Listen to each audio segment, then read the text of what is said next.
আমরা আন্দোলন করেছি, এখন আমাদের বাসায় আগুন ধরাই গেছে। আমার খুব কাছের আমার ছোট বোন বা আমার ফ্রেন্ড মানে সবসময় কিন্তু আমার সাথে থাকে।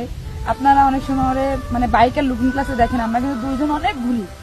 মানে এখন পর্যন্ত বাংলাদেশের অনেক জেলায় গেছি আমি আরো। মানে আন্দোলনের শুরু থেকে মানে আন্দোলন এখন পর্যন্ত কিন্তু আমার সাথে আছে। কিন্তু ওদের দুইটা বাড়ি ভেঙে গেছে। ও তো কোনো রাজনীতি করে না, ওর ফ্যামিলির কেউই রাজনীতি করে না। কিন্তু দেখেন মানে ওদের অপরাধী মানে বাসার গাছগুলো কেটে নিয়ে গেছে। আপনাদের নোংরা রাজনীতির কাছে আমাদের দেশ আজকে হেরে গেল। জানি অনেকে মজা নেবেন যে আপনারা তো বলছিলেন যে স্বৈরাচার সরকার চাই নাই, এখন কেন কষ্ট পাচ্ছেন। আমরা কল্পনা করতে পারিনি যে এই আর এক স্বৈরাচার এসে আমাদের দেশের এত বড় ক্ষতি করবে। আমি অনেক জেলায় গেছি, অনেক জায়গায় ঘুরেছি, বাংলাদেশে অনেক ঘুরি, দেশকে ভীষণ ভালোবাসি। মানে দেশের জন্য এত কষ্ট হচ্ছে মানে বলে বোঝানো যাবে না। দেখেন এটা পুলিশ সুপারের কার্যালয়, ঠিক আছে, এটা হচ্ছে একটা পুলিশ সুপারের কার্যালয়। যে এগুলো হচ্ছে সরকারি গাড়ি, এগুলো তো আমাদের দেশের সম্পদ, এগুলো আমরা কেন পোড়াবো। অনেকেই বলতেছে যে অনেকদিন ধরে হচ্ছে তারা অত্যাচার করেছে, এখন প্রতিশোধ নিচ্ছে। কিন্তু সরকারি ভবন পোড়ায় কিসের প্রতিশোধ, সরকারি রাষ্ট্রীয় সম্পদ পোড়ায় কিসের প্রতিশোধ। আমরা বলেন এই সরকারের মানে এটা তো আমাদের সম্পদ, আমাদের সম্পদ যদি আমরা পোড়ায় যদি আমরা প্রতিশোধ নিই, আমরা এরকম স্বাধীনতা চাই না। বিশ্বাস করেন ভাই, অনুরোধ করতেছি দেশের ক্ষতি করেন না, এটা আমাদের দেশ, ঠিক আছে। আপনারা ঠিক আছে আপনারা যা করেন দেশের সম্পদ নষ্ট করেন না, এটা আমাদের দেশ। আমি শুনলাম পদ্মা সেতুর টোল প্লাজা পুরো ভেঙে তছনছ করে দিয়েছে। কেন এগুলোতে আমরা কেউ, ঠিক আছে সরকার পতন হয়েছে, সরকার তো সবকিছু সাথে করে নিয়ে গেছে, এই পদ্মা সেতুটা আমাদের কাজেই লাগবে। মানুষ কি করতেছে, পদ্মা সেতু পর্যন্ত ভেঙে ফেলার চেষ্টা করতেছে, ঠিক আছে। গতকালকে যশোরের আইটি পার্ক আপনারা সবাই চেনেন, আইটি পার্ক পর্যন্ত ভাঙার জন্য মনে করেন অনেক লোকজন আসছে, কিন্তু কারা আসছে এগুলো কিন্তু আমরা চিনে রাখতেছি, ঠিক আছে। মানে যারা দেশের ক্ষতি করতেছে এরা দেশের শত্রু।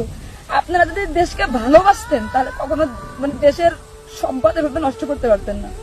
মানে দেশকে ভালোবাসি বলেই কিন্তু দেশে এত ঘুরি, মানে সবকিছু উপভোগ করার চেষ্টা করি, কিন্তু সব দুনিয়ার সাথে মিশে যাচ্ছে, সব শেষ হয়ে যাচ্ছে, ঠিক আছে। মানে মানে কত যে ক্ষতি হচ্ছে দেশের, মানে হয়তো আপনারা অনেকে জানেন না। আর বর্তমান তো সেভাবে নিউজ করা হচ্ছে না, যেন আপনারা দেশের খোঁজ খবর জানেন না। দেশ পুরো সবকিছু শেষ করে দিয়ে আসছে পুরাই। মানে এরকম স্বাধীনতা আমরা চাইনি, আমরা দেশকে ভালোবাসি। আর যারা আপনারা এগুলো করতেছেন আমি জানি আপনাদের একটা ইট কেনার ক্ষমতাও নেই, ঠিক আছে। মানে এমনকি মানে আমার কাছের মানুষ, মানে যারা আমার ফ্যামিলি মেম্বার, তাদের বাসা পুরাই দেওয়া হচ্ছে। তারা কিন্তু কোনো রাজনৈতিক দলের সাথে জড়িত না, তারা কোনো রাজনীতি করে না। বিনা কারণে এত বাড়ি কেন বাড়ছে আপনাদের।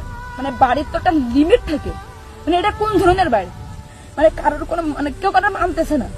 ব্যবহার মানে চালচলন এমন একটা অবস্থা, মানে সবাই নেতা, মানে মনে হচ্ছে কি দেশ তাদের হয়ে গেছে। মানে যারা ভদ্র মানে তারা ভাড়া থেকে দেশে, মানে আগেও ভাড়া ছিলাম আমরা, এখনো ভাড়া থাকি, কিন্তু না চাইছিলাম স্বাধীনতা না, এখন হয়ে গেছে কি বলবো মানে যন্ত্রণা, গলার দড়ি হয়ে গেছে এখন। আর আমার এত কষ্ট লেগেছে আমার দেশের এমন ক্ষতি দেখে, আমি বুঝাইতে পারবো না আপনাদের। দেশকে ভীষণ ভালোবাসি, আপনাদের অনুরোধ করতেছি ভাই দেশের ক্ষতি করেন না, মানে দেশের এই আমাদের সম্পদ নষ্ট করেন না, আমাদের সৌন্দর্য নষ্ট করেন না। এইগুলো আবার নতুন করে ঠিক করতে আমাদের অনেক কষ্ট হবে, ঠিক আছে। আমাদের দেশটা ধ্বংস করে দিয়ে না। আমি জানি আপনার একটা ইট কেনার ক্ষমতা নেই, আপনার একটা ইট কেনার ক্ষমতা নেই, কিন্তু আপনি মানে যার একটা ইট কেনার ক্ষমতা নেই সে বড় বড় বাসভবন পড়াই দিচ্ছেন। কোন ইউনো, কোন পুলিশ, কোন এসপি এদের দোষ হতে পারে, কিন্তু সরকারি সম্পদের তো কোনো দোষ নেই। আপনি সরকারি সম্পদ পড়াই ফেলাবেন, প্লিজ ভাই এগুলো করেন না। গরিব মানুষ, যার ছেলে মেয়ে কেউ নেই, তার বাড়ি ভেঙেও তার বাড়ি থেকে তাড়াই দেওয়া হচ্ছে। ওইগুলো কি জানি না, এই দেশ কখনো মানে আমাদের ক্ষমা করবে কিনা, তবে দেশের কাছে ক্ষমা চেয়ে নিচ্ছি যে আমাদের